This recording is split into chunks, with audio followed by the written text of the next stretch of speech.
A few days after the second battle with the humans, Parabellum was ready for the next job. Using his spear Tempest, Ogre threw it from 300 meters to attack the human general and then continued to create countless spears within the enemy base camp, wiping out a significant portion of the army without even entering the camp. With most of the army decimated, it was easy for the others to finish off the remaining soldiers. Once the bodies were piled high, Ogre used his slime ability to cover the area and dissolve the corpses.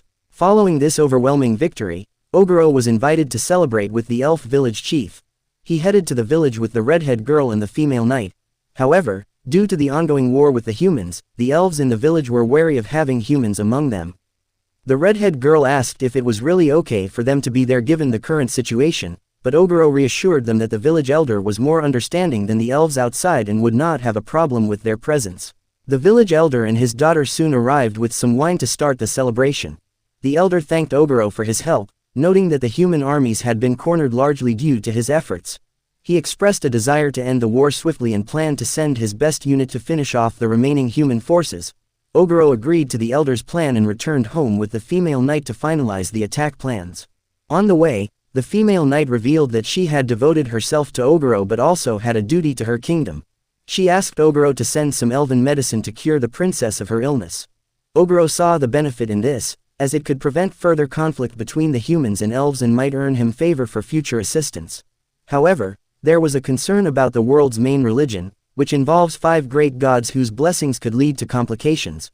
Ogre had received blessings from the god of demise and origin, so delivering the medicine might cause issues, but he decided to consider the knight's proposal. That night, the next target was the human army's main base, consisting of about 2,000 soldiers.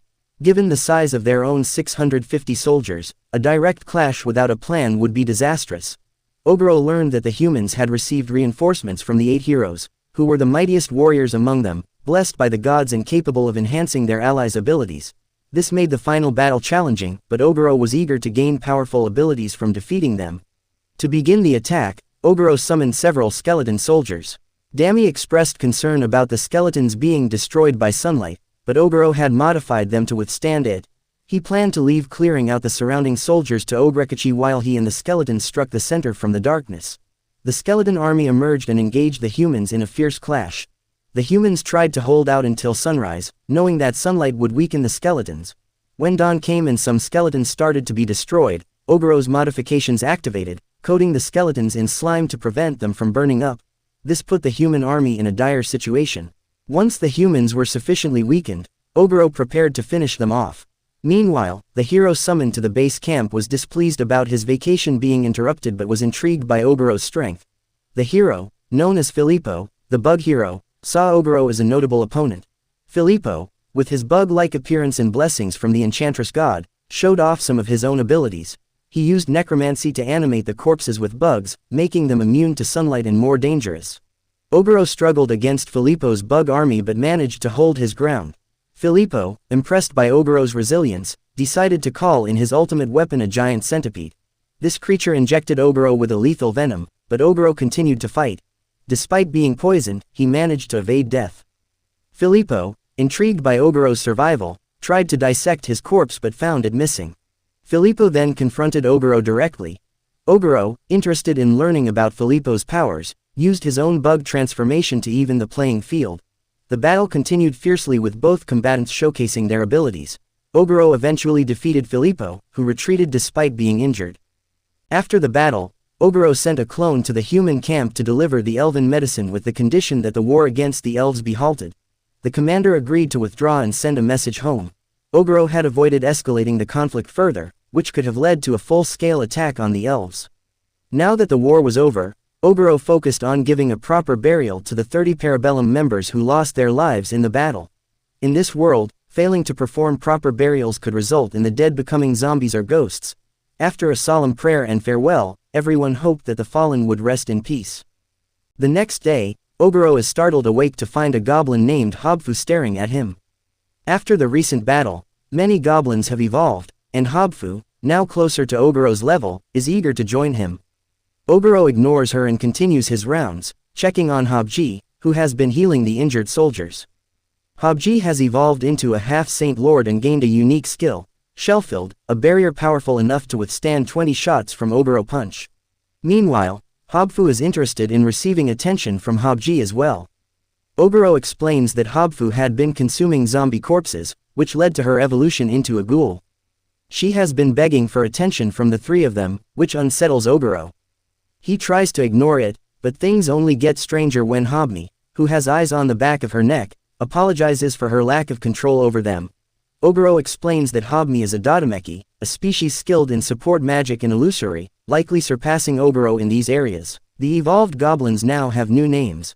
Hobfu is now Gufu, Hobji is now Seiji, and Hobmi is now Dodome. Additionally, 7 weaker hobgoblins have evolved into ogres and vow to grow stronger in honor of Goburou and those who died in battle. Goburou is surprised by this display of loyalty, as goblins are typically known for their selfish nature. It seems his influence has had a positive effect on them. Next, Goburou checks on the kobold, who have been training to become fleet-footed soldiers. Their leader, who has also evolved, now resembles a middle-aged man discovering cosplay. This kobold, who reveals his true name as Akikas, Gobji explains that true names are significant because enemies who learn them can cast curses. Although reluctant to share his true name, he does so as a sign of loyalty, and Goburou decides to call him Akita instead. Goburou then addresses the prisoners, offering them freedom if they wish, with the option to join his army as provisional members. Some are unhappy with their low rank compared to the goblins but are given the chance to challenge the leader of their mercenary group for a chance to become new leaders. The leader, a flame lord and a gale lord, is overconfident but is defeated by Goburou, who shatters their orb weapons. Gobji explains that orb weapons are powerful artifacts that repair themselves, making them formidable. After defeating the challengers, Goburou is attacked by a gorilla-like opponent who proclaims himself the new leader. Goburou retaliates, leaving the gorilla with a broken spine. He praises the gorilla for a good sneak attack but then moves on to the final challenger, a half-vampire.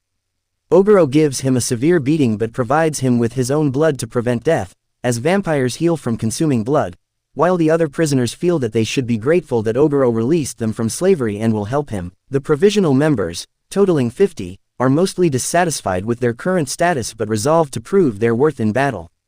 Meanwhile, Goburou takes some dwarves to help the blacksmith girl, who is initially put off by the dwarves' attitudes. Next day Goburou learns synthesis skills which can help him in battle. However, it is not as easy as imagined. The next day, Goburou began to renovate their cave. The first thing he did was to make a better hot spring to attract the elves. Next he uses synthetic skills for training but it seems his strength is a little bit beyond his normal level. The next day the dwarves brought him a special warhammer that they had made as a form of thanks. In the forest, Goburou meets the dryad, who is eager to get to business. Despite his attempt to discuss important matters, he is overruled and once again drained by the dryad. The following day, Goburou gathers everyone to start planting crops. The seeds, obtained from the dryad, are meant to grow faster and taste better. Goburou joins in, despite having no farming experience, he enjoying the break from tiring activity after the battle. A few provisional members return home, and the noble prisoners, brainwashed by Dami, are released to act as spies in the kingdom. With the human invasion of the elves halted, the village elder invites Goburou to celebrate at the Lutrolf banquet, an important elf cultural event. Although the elder admits it goes against elf role to have outsiders at the banquet, Goburou is honored for his role in keeping the elf village safe. Back at home, Orthi uncovers the last of the spirit stones. Goburou eats them and gaining new skills. After that he starts heavy-duty crafting, creating a creepy vehicle from fused bones. This vehicle is intended for transporting human girls to the nearest village, fulfilling a promise Goburou made to return them. Despite concerns, Goburou reassures that he intends to keep his promise. Construction on the new hot springs is completed, allowing those who had been waiting to finally leave back to their home. Goburou and the girls gather items to sell in the human village, reflecting on their contributions. That evening, Goburou hosts a welcoming party for the new members of Parabellum. Before departing for the human village, Goburou splits everyone into teams with specific rules: gather intelligence before acting, handle trouble among themselves, and level up. Most importantly, no one should die. With these instructions, Goburou prepares to leave, looking back at the cave where he was born. Despite the losses he has faced, he feels he has gained much and is determined to uncover and consume all remaining prey. After that the group heads for the garrison city of Train. 6 days later, Goburou and the others finally arrive at Trient Garrison City. Although this place is known for being accepting of demihumans, the sight of a suspicious ogre pulling up in a skeleton cart causes immediate panic, with the guards preparing for battle. The girls quickly explain the situation, clearing up the misunderstanding, and Goburou is allowed to enter the city. Once settled into an inn, he gathers the human girls for a serious discussion. He wants them to take this time to decide whether they truly want to live here or not. While he would prefer if they stayed with him forever, he respects that they were originally kidnapped and imprisoned by the previous goblin generation, and he's prepared to honor whatever decision they make. Later that day, the girls sell the goods they brought, while a redhead shows Ogre the guild building so he can register. Initially, people freak out upon seeing an ogre, so Ogre knocks them out to prevent trouble. Unfortunately, when he tries to register Parabellum as an official mercenary group, the receptionist faints from shock. An old man takes over and tells Ogre he'll have to fill out the adventurer registration form to be officially recognized. After completing the paperwork, the group decides to go shopping, but Ogre has other plans. Disguising himself in his human form from his previous life to blend in, he gathers information while the others are shocked to discover he can transform. While gathering information, Ogre also heard that he was being talked about a lot by the townspeople. When wandering down a dark alley, Ogre is cornered by 6 thieves. But it seems like this is an unlucky day for them, but for Ogre, it's just a chance for dessert. After devouring the thieves, he acquires new criminal-related skills and notices that all 6 were wearing rings with the same pattern, indicating they might belong to a large organization. Not wanting to get involved, Ogre plans to leave soon. However, he then spots a group of thieves extorting a knight nearby. The knight had brought ransom money for a kidnapped princess, but the thieves demand 3 times the amount, threatening severe harm if they don't get it. Normally, Ogre might have stayed out of it, as dealing with a kidnapped princess could be a political nightmare, but when the knight tries to fight back and is overpowered, Ogre steps in and knocks the thieves out. Afterward, when the knight angrily criticizes Ogre for letting the criminals live, Ogre smacks him on the head, explaining that he has his reasons for not killing them yet. He then offers the knight his help if needed, revealing his true ogre form to show he's serious. The knight, confused but ultimately convinced, explains that he arrived in town with the princess a few days ago. The princess, however, foolishly snuck away from her guards and was kidnapped by a criminal organization. Ogre reassures the knight that he already knows the organization's base location, having tracked it using the blood of the thieves he previously defeated. With that information, Ogre targets the base, wipes out the thieves, and rescues the princess locked in a back room. While the knight ensures the princess is alright, Ogre finds documents indicating the kidnapping was premeditated. After setting the thieves' base on fire, Ogre warns the knight not to reveal anything about what happened. However, the knight insists on informing the king, so Ogre has him hypnotized to ensure his silence. The next day, Ogre receives good news from Seiji. The new generation of goblins has been successfully born. Though relieved, Ogre is tense about whether the girls will choose to stay with him. But, as he expected, they're all too attached to leave. They pack up to return to their cave, but before they can leave, the princess from the previous night stops them. She formally introduces herself and asks Ogre, as the leader of a mercenary group, to escort her back to the royal capital. Ogre is impressed by her maturity and charisma but still declines her request, because he have other plans and the fact that she already has numerous bodyguards. The princess, however, finds her bodyguards boring and insists on having Ogre accompany her instead. Despite his efforts to explain why he can't, she remains undeterred. The knight then offers a gold plate as a reward for the mission, a highly valuable item worth 1,000,000 gold, which persuades the girls to pressure Ogre into accepting.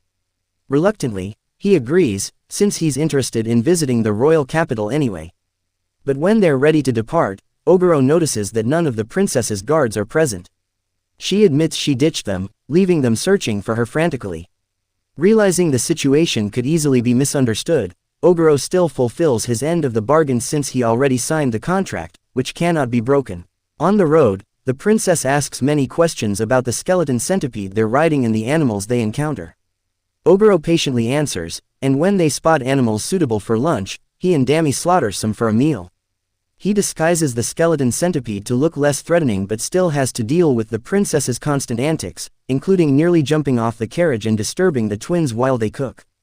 After a spanking from Ogre, she begins to behave. As they continue their journey, they come across a nest of turtle snakes. Excited at the prospect of trying new meat, Goburou decides to hunt them despite the others' reluctance. Using earth magic, he uncovers the nest and starts the slaughter, asking the twins to prepare the sauce for the meal. The princess, now more considerate, offers to help the twins as an apology for her earlier behavior, and Goburou is pleased to see her growing character. After the meal, they continue their journey. During a break, Goburou lets the knight join the morning training, and the princess insists on joining as well, despite the knight's concerns. She argues that learning to defend herself is important, and Goburou agrees, allowing her to train. Throughout the day, Goburou learns more about both of them as they travel through the mountains. The knight suggests taking a safer detour along the river, avoiding the mountain path known for the dangerous jade eagles.